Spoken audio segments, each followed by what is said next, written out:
Hi, this video is going to go over how Texas funds its schools. A lot of people make the assumption that schools are primarily funded through the state budget or the federal budget.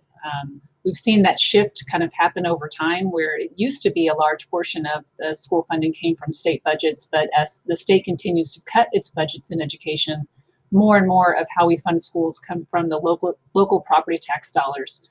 So basically how that works is that homes in your area are appraised, and then they're taxed off that appraisal value, and then that money gets collected by the state, and then the state distributes that to the districts. So primarily our schools are funded by local property tax and not state distribution.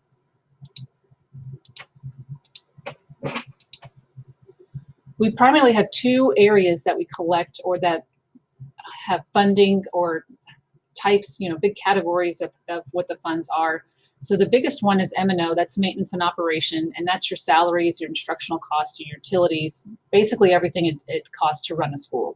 And then the remaining about 13% is interest and sinking, which means that they're trying to pay off debt, for example, from paying off their facilities to build new facilities. So how does it work then? So we said it's collecting local property tax dollars. So how is it then decided what districts get? Well, that's where it becomes very complicated. So the Texas state sets kind of the base limit. So they're saying that right now, each student costs about $5,000 to educate. And again, it doesn't really matter at this base level where you're located or how many students you have in your district, et cetera, et cetera. Then they're going to look at the average cost of education. So now they're going to look in your area and they're going to make some decisions on what type of community you have. What are you rural, or are you urban? Are you suburban? What does it look like for maybe the cost of education as far as salaries go? But the bad thing is that cost of education index hasn't been updated since the 1990s. So thinking about Frisco looks really different in 1990 than it does today. So they need to be updated because we're seeing a lot of these places really built up, but they're not receiving that extra income for the cost of education index. So that's a figure, that's a percentage. So they would add that percentage onto the basic allotment. Then there's some other things you get extra income for. So if you're mid-sized district, small district, there's a lot of kind of extra things that they consider to try to basically get your adjusted allotment.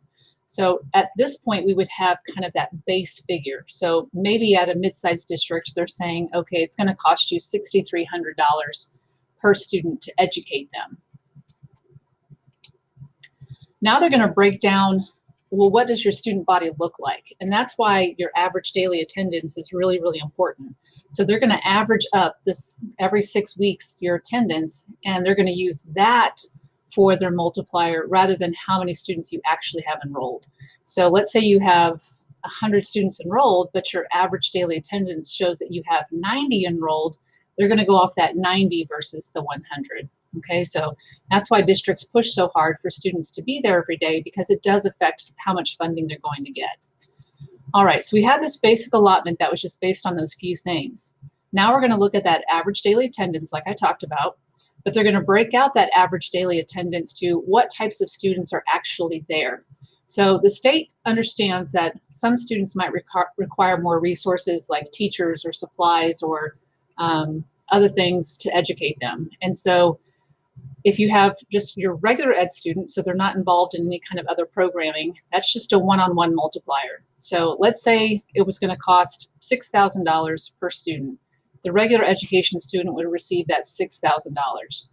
Now, other programs are going to get funding on top of that.